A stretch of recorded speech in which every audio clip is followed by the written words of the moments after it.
Hi, and welcome to a podcast above a convenience store. Podcast. Jesus Christ. I'll start over. Please leave that one in.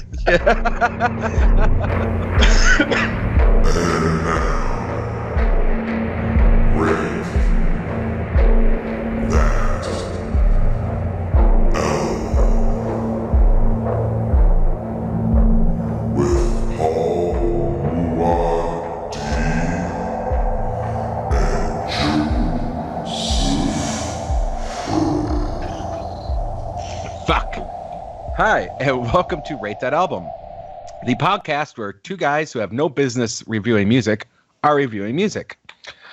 We go album as we want to do. I am one of the members here, Paul Muad'Dib, and with me, as always, is my new heterosexual life partner, Joe Fremming. Joe, how you doing, sir? Is this the podcast above a convenience store, Paul? You're not going to drop that, are you? Oh, I'm just counting out time, Paul. That's all I'm doing. You're just counting out time. Yeah, there's your clue. We are doing the epic Genesis concept album, The Lamb Lays Down on Broadway. Joe, before this podcast, have you ever heard this before? No. So I kind of want to get into my history. I know only of Genesis. Well, I know a little bit because I saw a documentary on them in 2000. But before that, growing up in the 90s, I had no idea Peter Gabriel was in Genesis. My knowledge of both they were power pop acts of the 80s, not prog rock superstars of the 70s. So, in 2000, I found out that they were a prog band, and Peter Gabriel was in it.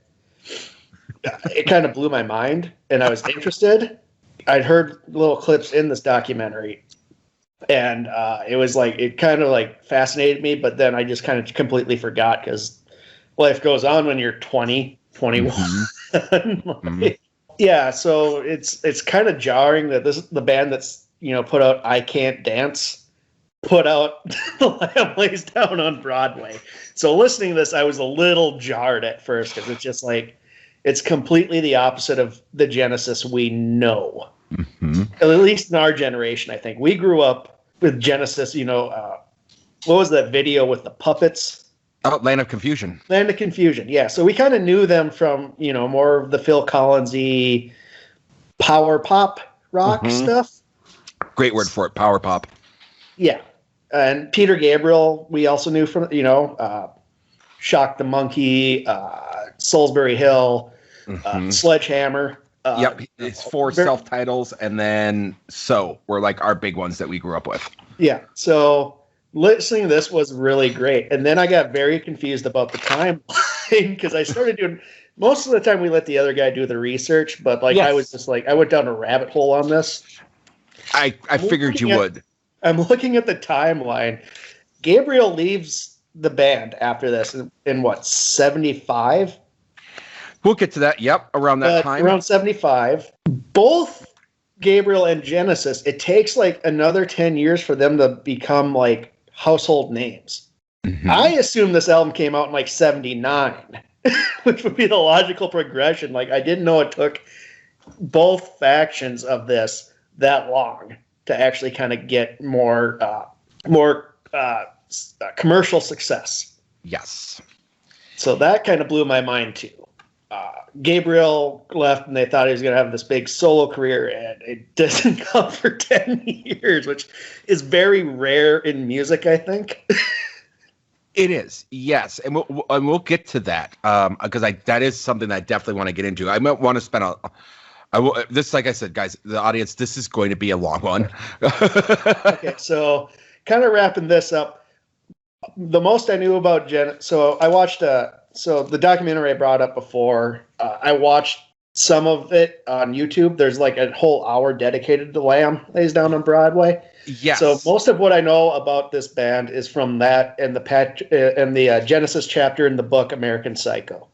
Okay, so that interview, really interesting. That's actually part of a box set that Genesis put out. And they actually do interviews on every single album for this box set that Genesis put out. Yeah, it's it's really kind of interesting because they had more members on like their first album, and then as things go on and members change, they switch out who's in the documentary. And the Lamb one, I'm glad you watched it because I'm going to be referring to that a lot, and you're gonna know that. So I think the big start here is that Genesis had a whole nother lineup for a while, and there was another member that was kind of considered the head of the group, much like a Syd Barrett. We're going to compare to Pink Floyd. Floyd? You mean Gilmer's band? You mean Gilmer's band? Quit ruining the band, Gilmer. Quit messing up, Gilmer. And he was Anthony. It was this guy by the name of Anthony, and who there was a different drummer and like a different front man. It was Anthony Phillips and Chris Stewart. I'm not going to go through their entire library of music, but then There's Phil a whole Collins documentary out there. Yes, and then Phil Collins came in and Hackett came in, and they did an album called Nursery Crime. But then the real one that really got them out there, that got Genesis known, was Selling England by the Pound, right? Which is off of I believe Foxtrot. That's what got them kind of big. And just like Pink Floyd, you get big and you have someone that was kind of the main person doing it. Kind of Peter Gabriel went into not quite Roger Waters mode, but into Roger Waters mode for this album.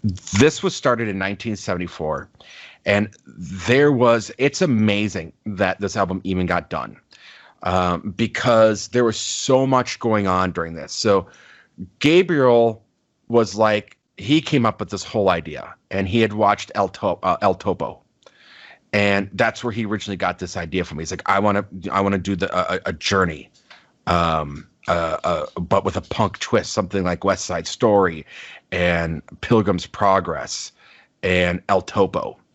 And the band was like, that's pretty heavy. And he's like, yeah, because of that, I'm going to do all the lyrics for it. And they went to Headley Grange in East Hampshire. And the other band, I don't know who was in there before. Well, given on who's given the interview, it's either Bad Company or Led Zeppelin. Yes. Mm-hmm.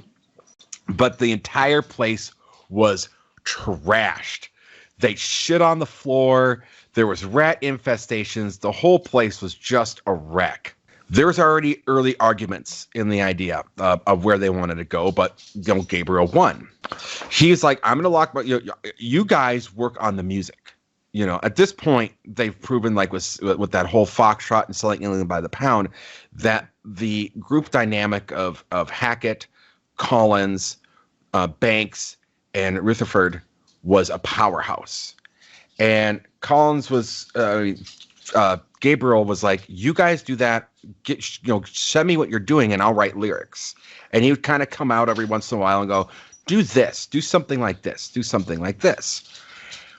Well, there was a lot of things that were going on. Gabriel's wife, first wife, had their first kid, and she got a unclean epidural during the pregnancy and got really sick, and it infected the baby. Gabriel was obviously neglecting writing duties, flying back and forth from where they were in East Hampshire back to where his wife was. And the band, especially Banks, was like, well, you're not putting any effort into this. This is our livelihood. You need to either be here or get out. And that really started kind of the fray. And even Rutherford said in that interview, we were horribly unsupportive. Yeah. You also remember, these are they're early to mid 20s too. Like, you're not your most empathetic in life when you're at that age. No, I will say, if you watch if you watch that full documentary, Tony Banks is an asshole. I loved him in it. It was like my favorite part of those documentaries, because he doesn't hold back punches. And like, I just also want to kind of insert this, because I was shocked watching this. this documentary, and I watched another one where it had all of them. Like I think it was like a few years ago that Gabriel, Collins, Rutherford, and Banks all in a room talking about about Genesis.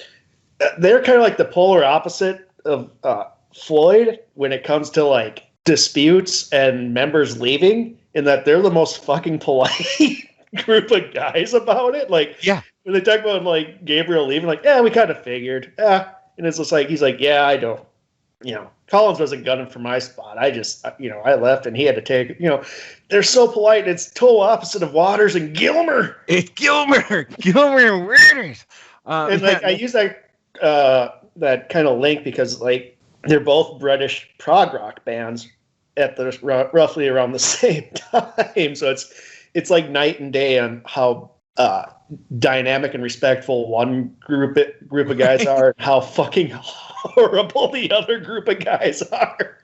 Yeah, absolutely. And Genesis kind of knew. I mean, those other guys knew Gabriel was going in different directions than what they were comfortable with. And it's really interesting actually when Gabriel left and did his first self-title, Phil Collins came out and did drums to help him out. Yeah, and it was interesting in that documentary because I think it was Phil Collins was talking about like when they were mixing, he was like on like it was him and Gabriel versus Rutherford and Banks on the mixes, which is kind of cool. And yes, it's like and it also later on it makes sense why his singing style is a lot like Gabriel's, in that he had to fucking sing these songs after he left. Yes, and that I want to get into as well, because it's if you look at some of the live stuff, because jumping a little bit ahead, Gabriel left like during the tour of this, and so Phil Collins had to step in for the tour and do this, and we'll talk about that tour was nuts in of itself. Yeah, and this is actually Phil Collins, one of Phil Collins' favorite. It is his favorite. It's his favorite, which was another thing that really it kind of shows how much of a nice guy he is. But I'm still looking at this through the jaded lens of like Genesis kind of being the sound that I hated of the 80s. So I'm very conflicted. Well, and we'll talk a little bit off air why I'll call him this when we're done. But Brother Collins is actually a phenomenal dude. Like he is like one of the most amazing people you'll meet. Then, after all that happened, Gabriel comes back to do more writing, and then director William Friedkin, who had directed Exorcist, writes a screenplay and wants Gabriel and Brian Eno to do the music. Kind of are doing this thing, and unbeknownst to the band, Gabriel, when he asked, hey, Brian, how can I repay you for this? He's like, well, I need a drummer for Mother Whale Eyes. And Gabriel went and sent Phil Collins to do it. and Banks was pissed about this. After all this stuff, and like right away, that also really led to more riff, like, oh man, Gabriel's doing his own thing. Like he's got his wife, he's got his kid, he's got this Hollywood gig going. He's shelling out members of the band like they're session musicians. He's gonna leave, and we need him to leave. Well, the album releases in November of 1974 and hits number 10 in UK and only 41 in the US. There were two big singles that came out of it, which was Counting Out Time and Carpet Crawlers, which I'm sure we'll get to. And actually, what's really interesting is the sleeve was designed by Storm Thorgerson. Yep, Hypnosis. Yep. Which did the Floyd albums. And from 1974, he didn't just do Floyd albums. He did High and Dry by Def Leppard. Yes, give it what it is. Hey Joe, it has 7 arms and sucks. From November of 1974 to May of 1975, Genesis were doing 102 dates across North America and Europe. And in this, okay, I'm going to start here. The band, their set included the entire Lamb of Broadway with an encore. So Lamb is 98 minutes long on the studio. Not a lot of members of the band, Tony Banks, were happy about this, playing this much. So, and they weren't completely comfortable with it because they did a lot of tricks in the studio to get some of those sounds. They weren't sure how to make it happen live. Then Gabriel is like, hey, I'm going to throw in a bunch of fucking costumes. while we're doing this and make a big stage show. And if you know anything about Gabriel and stage, he's very much a performer. If you haven't seen it, the secret world that he does with his daughter, there's a song, Downside Up, where they harness themselves and get lifted up on this platform upside down and run around and sing upside down. So kind of like he's in all of this. He's like, it's art to him. And there's at one point he had this particular costume that covered his mouth, so you couldn't hear him very well. There was 3 backdrops, about 1,500 slides from 8 projectors, and a laser light display in 1974. This was a huge deal. What was really causing more riffs was the reviews were more about the theatrics and not about the band. It was about what Gabriel and kind of his whole art show of this was. So they're in Cleveland, because Cleveland is the place of broken dreams. Gabriel said, I'm leaving the band when it's over. In August of 1975, he kind of left, and they hadn't, and we'll talk about this. You brought up how they hadn't really found themselves. Well, at this point, Banks and Rutherford are like, we can't sing. They're like, can't dance, Paul. They can't dance. Hackett's like, hey, I just want to play guitar. And this puts Collins in the inevitable position, having kind of step up. And as you talked about, they're very polite. And, so Gabriel brings in Collins to help do drums on his solo work, and which is basically his 4 self-titled albums. Phil Collins is actually talking to Peter Gabriel about this, and he's like, I don't know. And Gabriel was the one that said, you can do this. You have a voice. You need to take over for them. It was actually at Gabriel's behest that he gave Collins the confidence to become the frontman for them. Now, there was another source of contention. When Gabriel left, the band was 400,000 pounds in 1974 in what they owed in money when Gabriel left. To give you an idea, in 2021, that's about 3 million euro equivalency. So that's about $3.6 million that they owed in 1974 equivalency when you take into account inflation. There were some hard feelings between some of the members of the band, yet as you talked about, they still were very polite and understanding of each other throughout these years, except for Tony Banks, who's a fucking asshole. I love that guy so much. Dude, it's so great. Like you watch the whole thing, every one of them, and he'll be like, yeah, well, I don't really care for this album. Which we'll get to when we talk, because this is not an album he seems to care for. Yeah. Yeah, he's like, I think the lyrics were quite trite and confusing and a blunder, but musically, I love what I did on my piano here, and I love what I did here, and I love what I did here. Those parts were good, but then Gabriel had to put his voice on it, or then Rutherford had to do this, or then Hackett had to play his guitar over it and ruin my piece. Oh my God, this guy's so bitter. I love it. It's amazing. Mm-hmm. That's kind of the whole deal, and yeah, they were a prog rock band. If you ever get the chance to, outside of this, there's a song called Supper. Supper's Ready. It is a 24-minute epic song, much like Floyd. It's all about this dream Gabriel had about the apocalypse. And he's like, we're going to write a 24-minute song about this dream I have we're doing the apocalypse. And they're like, okay. the band that did Invisible Touch in Studio did a 24-minute song about the apocalypse, Joe. How does that make you feel? It makes sense. It's no land of confusion, but So in terms of things and how this has the legacy of this has sold between 100 and 150 million albums worldwide. In the U.S., it sold 21.5 million, 7.2 million in the UK, 5.6 in Germany. So this is like an incredible world appeal.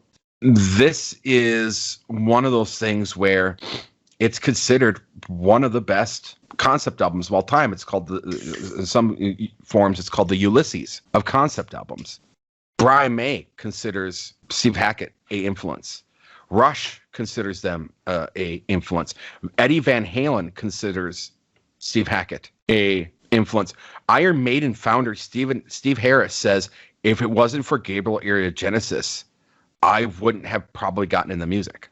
This goes on to Simple Minds, Will Sargent, Echo and the Bunnymen, The Human League. This is a very, very, very influential album within. This is proto-prog, essentially, to what it was. So, that being said, Joe, let's get into it.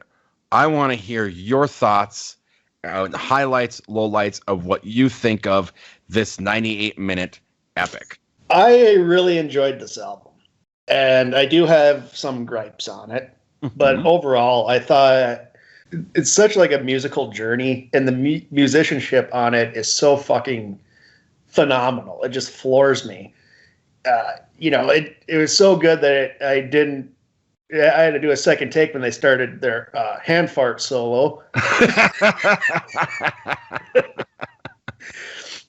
But yeah, no, this was phenomenal, and it's a central prog album. A lot of these tracks are just great. I really only have one gripe, and that would be that it's too wordy for me. It just doesn't let the story breathe. It's at times it feels like Gabriel singing a novel at me. Okay, Tony Banks. Well, he brings it up in that documentary, and because I was thinking that, it's like, maybe I'm the only one. No, Tony Banks brought it up too. Yep, Tony Banks brought it up too. Tony Banks wanted more breathing room on this. Yeah. He wanted more instruments. Because at times I forget it's a concept album. I think that's one of the things that, when it's getting so wordy, and sometimes the way they recorded it was, I think, attributes to that, because when you think of other concept albums, they're demoed out. If you think of Tommy, The Wall, Pros and Cons, even they have this how each song is supposed to feel, and I think that kind of when you have the band writing the music and then Gabriel in the other room writing the lyrics to that music, it kind of confuses the concept. Yeah, I can completely follow. I can completely agree with that. It is wordy, and there are things on it that I don't like necessarily, as well. So, what were your highlights? What were some of your favorite? Do you have any idea?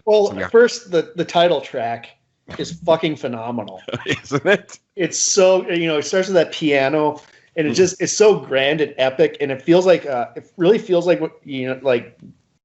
watching a musical. Yes. It's just kind of it's it just ropes you in. It is so, it sets the story up, and it's just really good. Let's see. Other highlights, I liked In the Cage a lot. It has and at times it feels like it's almost like a Who era Tommy song at times, which is really cool. The keyboards, just everything is great. Counting Out Time, I really liked. See, I'm such a sucker for a catchy poppy melody. Yep. That just kind of boom, that hits me. And when you look at the lyrics of it, it's a dark ass song. Yeah. I wrote in my notes just because I want to bring up Gilmer, Hairless Heart. Reminds me of Division Bell Floyd. So Gilmer ripped off Genesis. Yep, Gilmer sure the hell did. God damn you, Gilmer. Fucking Gilmer.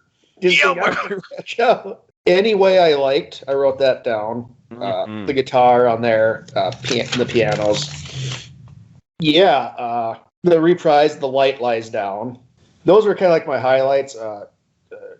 Writing the Scree, I wrote it has a lot of funkiness to it, which I enjoyed. It's like a smorgasbord of styles and genres at times, which is really, it's kind of hard to pinpoint because each song kind of changes a lot and metamorphoses it into something else from what it starts. Yeah, those were kind of my highlights. Yes. I mean, you got songs in here called Here Comes a Supernatural Anesthetist. Who the fuck writes a song titled that, right? I love The Lamb Lays Down on Broadway. Yeah, it's the perfect opening, and then I like how it breaks in the fly on the windshield. Yeah. Broadway Melody of 1974. I don't think that aged well. Well, Tool ripped off the bass line. But lyrically, like, there's a lot of references to people around that time. So I think there's a lot of things like, I know Lenny Bruce was very important, but not a lot of this generation even has a clue who that is anymore. Even less is Marshall McLuhan. Right. Exactly. And so, like, when I say wordy, like, it's stuff like this when Gabriel's doing that, and then he'll, like, kind of, like, it feels like ad-libbed, like, voiceover to a song, and it's just like, calm your tits, man. Like, you're pulling a Gilmer here, Gabriel. Calm your tits, Gabriel.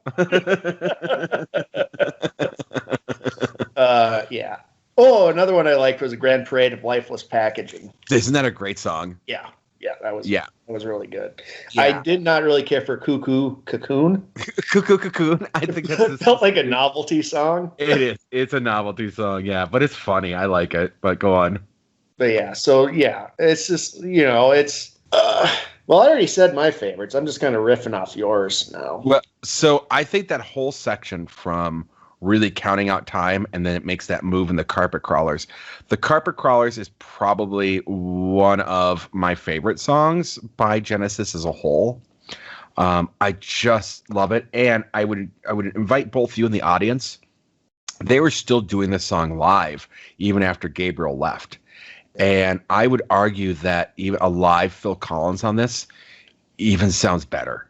Well, they probably still, when they do tour, I know they did a little reunion, they still do the song Lamb Lies Down in a medley, I believe. Yes, they do. And they will occasionally pull out Carpet Crawlers. And I think that's a really strong song. Like, and then it goes to the Chamber of 32 Doors, Lily White Lilith, Waiting Room, Anyway, Here Comes the Supernatural Anesthetist, and then the Lamia. I love the Lamia. I have done Carpet Crawlers for karaoke and have tried covering it several times. The Lamia is something else I would love to cover at some point. I think it's the way it builds and goes, and the musicianship on it and the music on it is something that is it's a beauty that is lost in music, in my opinion. You may differ on that, but I just think it's a gorgeous sounding song. No, I agree, this is also a product of its time. This is not a dig at it, but it's a very 70s sounding album. Oh, yes. Let's be clear here. Yeah, you're not getting, this isn't a timeless album. Yeah, no, it sounds like 70s prog. There's times, I don't want, don't take it as me like insulting it. It's just like, I find hilarity and smugness. The smug level on this album is like at 11. And another reference of Spinal Tap. It feels like the Stonehenge scene sometimes. I think if you want to look at that, I think this tour was one of the things that Christopher Guest looked at when he was doing Spinal Tap, because in the interviews, Tony Banks talks about how shitty some of the shows were. Because of all the costuming and the changing, and it was going on so fast, and Gabriel couldn't get some of the costumes on fast enough. My favorite too was getting to the wordiness. Phil Collins was talking about, like, Gabriel comes running through like this giant phallus with a giant rubber mask on his head, and he's like, "Yeah, I thought that was a bad idea because there's a lot of words in that song, and he's getting winded pretty fast." Yes. He is running around with a giant penis on his head at some point. He definitely is. Now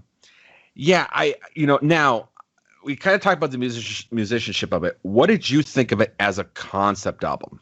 Again, I think it was like the weakest element. Going back to my inner Tony Banks, I had to go on Wikipedia to understand what the concept was. That is that kind of makes your if you can't describe a concept album, in my opinion, in 4 sentences or less, you kind of need to retool it a bit. The Wall, a guy uses emotional scarring of childhood traumas to isolate himself. Boom. Yes. There's your concept. Tommy, kid born deaf, dumb, blind, becomes a pinball phenomenon.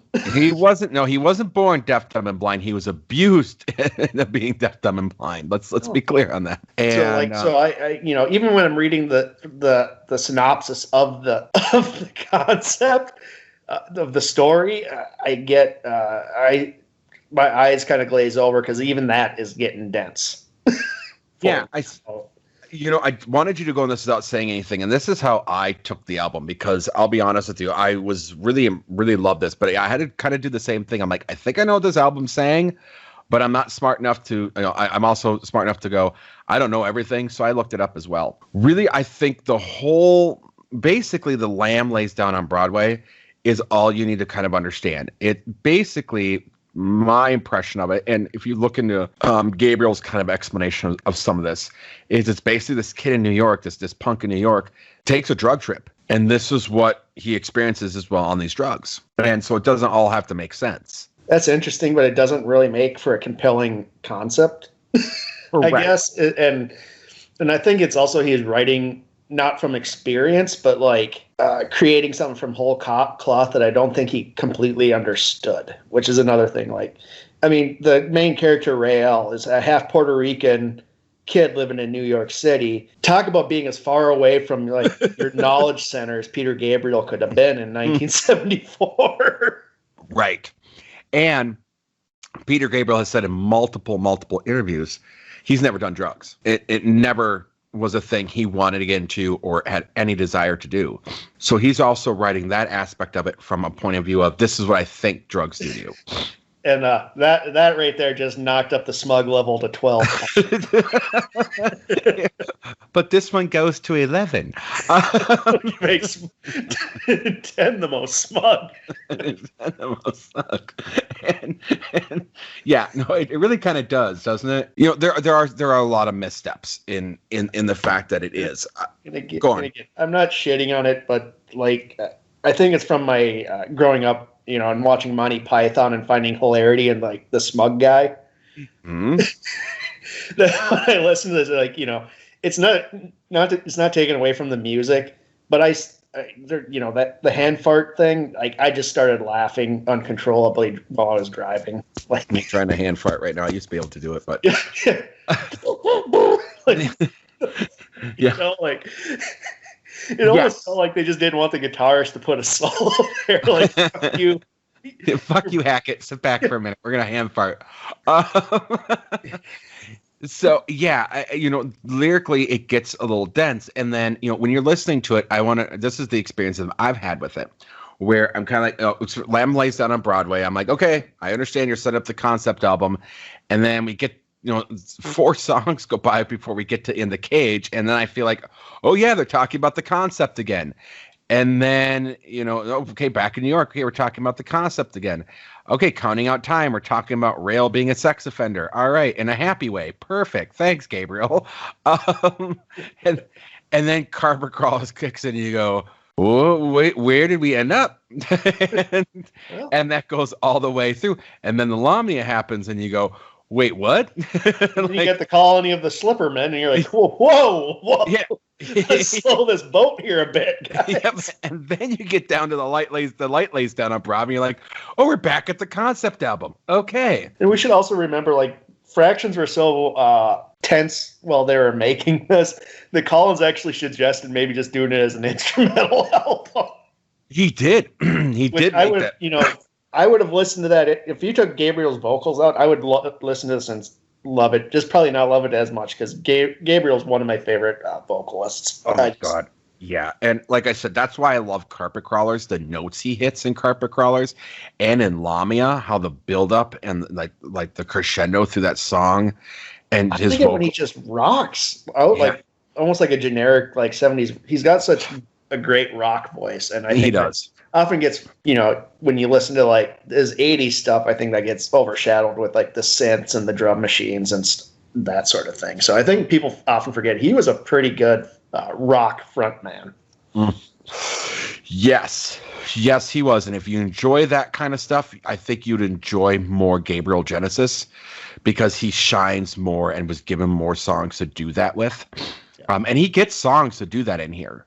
Yeah. And that's wonderful. So it gets a little lost. And then you have In the Rapids where it's still kind of the concept album, but it's left open-ended. Like, what happens here? And the way I looked at it was, this is Gabriel's idea of this kid did LSD, went through all this stuff and never came back normal. Like, never really got out of his drug haze, which, okay, you can now take the smugness up to a 13. And then it ends on It. So. Oh, did we even mention that Brian Eno contributes sound effects to this album?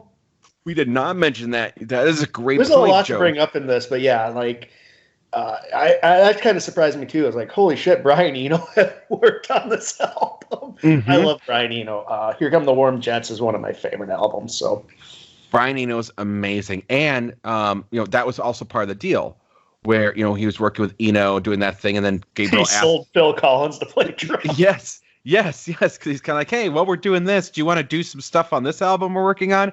And that's another thing that pissed off the band was Eno shows up. And not only does Eno show up, then he fucking pimps out Collins to him. Collins was Gabriel's bottom bitch, man. And Gabriel, and like I said, Collins is just the nicest guy ever. He was just happy to be doing anything. He was, and I want to say this too, the drumming on this album. Yeah. It's shocking because, again, we grew up in the 80s, 90s. Mm-hmm. The drumming of Genesis, for me, was gross. I hated it, and I blame a lot of Gilmer's momentary lapse of reason of taking influence from it. God damn it, Gilmer! Gilmer, you ruined Pink Floyd! Gilmer, you ruined everything. You steal the worst stuff of Genesis, Gilmer! Yeah, but the drumming on this is fucking amazing. Yeah. Collins, this upped my appreciation for him as a musician. This upped my appreciation for everybody in this band as musicians because, again, my knowledge is their 80s hits. Yep. I think that's a lot of people's knowledge of Genesis. I had no idea until 2000 that Peter Gabriel was even in the band. Right. And I think a lot of people do because it just, for whatever reason, their early stuff with Genesis and the band never really got a lot of American airplay. People in the UK, I'm sure, know it left and right, like we know Floyd in a way. But they just never got that recognition because Floyd was more sellable, commercial and was sellable. And that's the downside to something like this is that there is a great library of Genesis out there that people have no idea because the stuff they did with Gabriel, although be it good, was way outshined about the multi-billions of dollars they made with the three of them. So did you know also that this is considered one of the earliest recordings of someone doing like a intricate tapping of the guitar that... I had no idea. The guitar was so sparse. Yeah, but no, this was like one of the things where like this again, where Van Halen heard this, like, how is he doing that? And in one of the interviews, Rutherford's like, yeah, so I took a guitar and I started playing it like a piano, like this, to get these particular sounds. And people seem to like that, and they must have because it really caught on. And there's that smugness, like that polite smugness to it. Yeah, it's really, really interesting on that. And there is a lot to unpack on this album, and everything that kind of went on with it. I don't know which version you listened to, but there's a remaster of it. Yeah, I listened to the 2007 stereo mix. Okay, I've heard both, and there's some things I like on the 2007 remix, and there's things that I like on the other one, because this was more Tony Banks rewriting history a little bit here, because Tony Banks kind of went in, and was like, yeah, well, Gabriel, you're not in the band anymore, so I'm going to add this. And Gabriel's like, okay, do what you want to do. I mean, this was the only one that was available to me on Spotify. So. Absolutely. It's really it's really the only one you can get unless you go to YouTube and find it, like the whole album on YouTube. There is someone that actually took the vinyl and put it on YouTube. The production of it, and we talked about, you had John Burns, you had Genesis, you had Brian Eno. doing his enossification vocal treatments, as he liked to call it, on In the Cage and the Grand Parade. You had a choral contribution to this thing. It was just, there was so much going on in this album. And again, when you really think about it, Gabriel's flying in and out. He's writing lyrics. He's off doing this own thing. The band's angry. Tony Banks is having a fucking shit show, and Rutherford is. Rutherford's kind of a sycophant in my mind. When you look at later stuff, like when they got Phil Collins out of it, and they did that horrible album with the what's his name? I think it was from Extreme or whatever. It was Tony Banks that was like, well, because Phil Collins is a badass drummer, and listen to Genesis.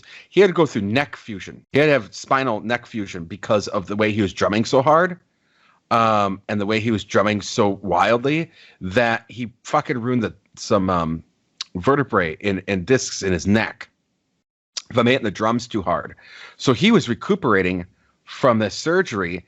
And Tony Banks was like, fuck Collins. We'll just get someone else in here and make this album. We can't wait on Collins. And so, yeah, like I look at Tony Banks as like the absolute villain of Genesis myself. I love him. He's so angry all the time. It's amazing. Like, yeah. A snark to your heart? Oh, yeah. Snark to my heart, man. Like,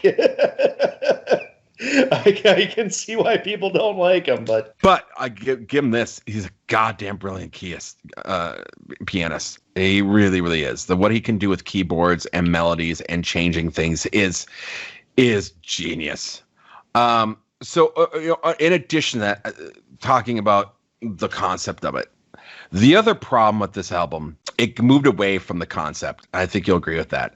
I mean, they get into things like mythology with the Lamia. Yeah. They get into sexual revolutions, advertising. They even bash consumerism. There's a lot of statements being made on this. Yeah, it's it's the smugness. I think some of that maybe Gabriel is just overthinking and being too wordy, and it happens, but it didn't really take away too much for me, at least. Do you want me to crank the smugness up a little bit more for you? So Gabriel talked about how several of the stories, occurrences, and settings derived from his dreams. Collins said that he felt the entire concept was about split personality. And Gabriel also felt that the songs alone were enough to detail all of the action in his story. So he wrote the full plot on the album's sleeve.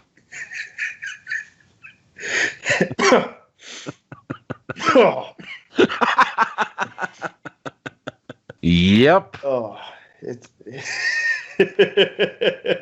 But also, I want to point out, poor Collins, not only getting pimped out and everything like that, Collins was the one mixing and dubbing all night. And then Tony and Mike would come in and remix what he had done because he'd lost all sense of normality by the time he would get done. So he'd be remixing all night. And by the end of it, making, like, they're like, why the fuck is he mixing it this way? So then Tony and Mike would come in the mornings, make adjustments, and then things would get done. And then they'd make Collins go in at night, overnight, and do remixing. And that cycle kept repeating. Yeah, that's very reminiscent of how Dark Side of the Moon was.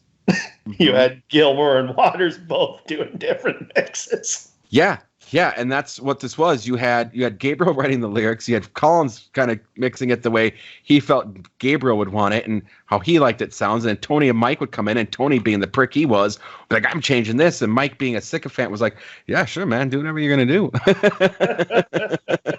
I love Tony Banks so much. I could watch interviews of him all day.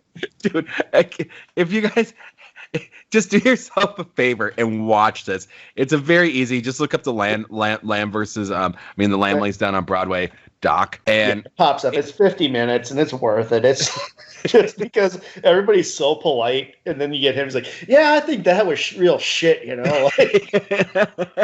Like I'm not gonna apologize. I'm nothing to apologize. He talks a mile a minute like he's on fucking coke, dude. I think he is. I think he really is. I think he's either that or he's a dry coker, right? He just never got over it. Yeah, he just hated some of the lyrics, and he hated what even Collins was doing, and And Rutherford was doing. He's like, he ruined my fucking piece.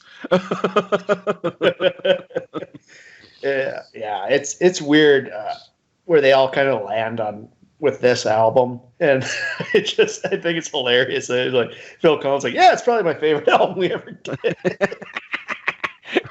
Right, and then you have Tony Banks being like, I hate this album.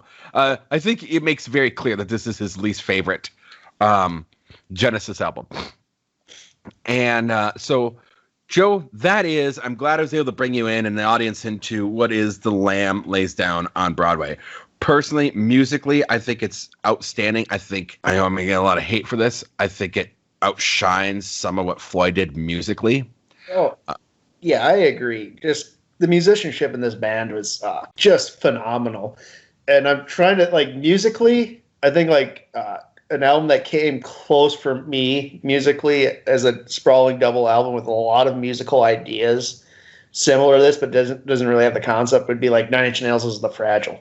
Mm-hmm. That's kind of like what I was thinking a lot of times. Like, this kind of reminds me of, like, I think Reznor took a cue from this album. It's like, yeah, we can do these dramatic, like, musical changes and just sprawl it and let the music breathe, because the lyrics fuck is not going to. Yeah. And like I said, it's in like a lot of people's top concept albums of all time. Lamb for Q Magazine and Mojo Magazine ranks number 14 in cosmic rock albums. It came in third in Uncut Magazine for concept album. There is a whole article dedicated to it being called the Ulysses of concept albums by the New Yorker. Another wordy piece of art. Right. And a lot of people consider it some of Gabriel's best work. Super, super interesting. Like, it didn't do well in the U.S., but it did have that appeal among musicians. So I think it's probably grown a life of its own now with, like, streaming services. It's easier to come across music. Mm-hmm. I think it's probably more appreciated now than when it came out. Which to me is kind of interesting, because I don't think, like, even in my life, or even in your life, right? Like, even with COVID, like, if we didn't have COVID, how easy would it be to sit down and listen to a 98-minute concept album? Oh, I have all the time in the world, Paul. I have kids and a wife. I can listen to this shit all day. It's fine. Fairly simple for a guy like me to do that, Paul. Two busybodies I don't know about. True. So, Joe, would you recommend The Lamb Lays Down on Broadway? Absolutely. Yeah, I've been listening to this pretty much like nonstop since last week. And it just floors me musically. Again, the lyrics and the concept are probably the weaker elements of it, but that's a very tiny caveat, because it's a pretty phenomenal album, hand fart solos and all. Well, I'm going to say I recommend it as well. And interestingly enough, Joe, one last thing. Rhythm Magazine voted it the 4th greatest drumming album in the history of progressive rock. I can see that. I do. I mean, if you guys think, I think anyone that's listening to this is kind of like, oh God, Phil Collins, Genesis, because you mentioned earlier your introduction to it. My introduction to Genesis really was, my dad would buy these fucking VHS tapes of bands, like Elvis, and one of the other ones he got into was Genesis, and these Genesis live albums. And my dad would get absolutely fucking drunk as shit and dance around the fucking living room in his underwear at times, being just out of his tits drunk. That's pretty phenomenal, to tell you the truth, Paul. So I have images of Phil Collins and the TV sitting in the living room with my dad fucking laughing and trying to sing along and dancing in his fucking tighty whities. Just drunk as fuck. Oh my God. That's not living life, Paul. I don't know what it is. Well, you could say he lived life to the fullest then. So yeah, I strongly recommend this album. Just if anything, yes, lyrically it's dense. Lyrically, you don't feel dumb if you go, I don't get what they're trying to say here. Most of the band doesn't know what they're trying to say here. Yeah. This is all if it's to be true, this all came from the subconscious dreams of Peter Gabriel and Peter Gabriel trying to fucking put those in the words. Okay. So yeah, I would strongly recommend this album. Joe, it's your turn next week. What are we doing? I want to switch things up because we've done some proggy smugness here for a bit. Mm-hmm. And we just had, what was it, International Women's Day not too long ago as time of this recording. So I want to do some second wave Riot Girl. We're going back to 1997. We're doing Sleater Kinney's Dig Me Out. Yes! Oh, I'm excited for that. If you don't know who Sleater Kinney is, they're phenomenal. You probably know Carrie Brownstein from Portlandia. Janet Wise was their drummer on this. She's known for a really good indie band called Quasi. This is we're kind of going back into the punk rock genre. Hell yeah, I love me some Sleater Kinney. So I'm excited. I it's been a long time since I've actually I have some of their stuff in my playlist. It's been a long time since I listened to a full album of it. So I'm excited to do that. So which album is that of theirs? Dig Me Out, 1997. Dig Me Up. All right, I will put that on my thing. I am excited. That's a little bit of a palate cleanser, I think. Not a cleanser. I really love this album. I still need a palate cleanser from Gilmer's Momentary Lapse of Fuck All. Jesus, Joe. I'm still angry. I want to point out to the audience, if you haven't picked up yet, Joe doesn't swear nearly as much. I brought this up the last episode. Joe doesn't swear nearly as much. He's a big fan of Chucklehead and redacting things. For it's coming from a place of pure white hot hatred if he's fucking swearing about it. That's right. That is right. All right. I think that's going to be real interesting to go into Sleater Kinney. I think that's a fantastic idea. All right, Joe, are you guys still on hiatus there with the Joe Down? Yep, we're on hiatus until further notice, but when we come back, we will be doing Red Dragon, the pointless remake of a cinematic masterpiece called Manhunter, both from the book Red Dragon. God. Oh, man. Yeah. I'm a bigger Manhunter fan than I am Red Dragon. Manhunter's a phenomenal movie. It's so good. Which first year of the Joe Down, we did review Manhunter.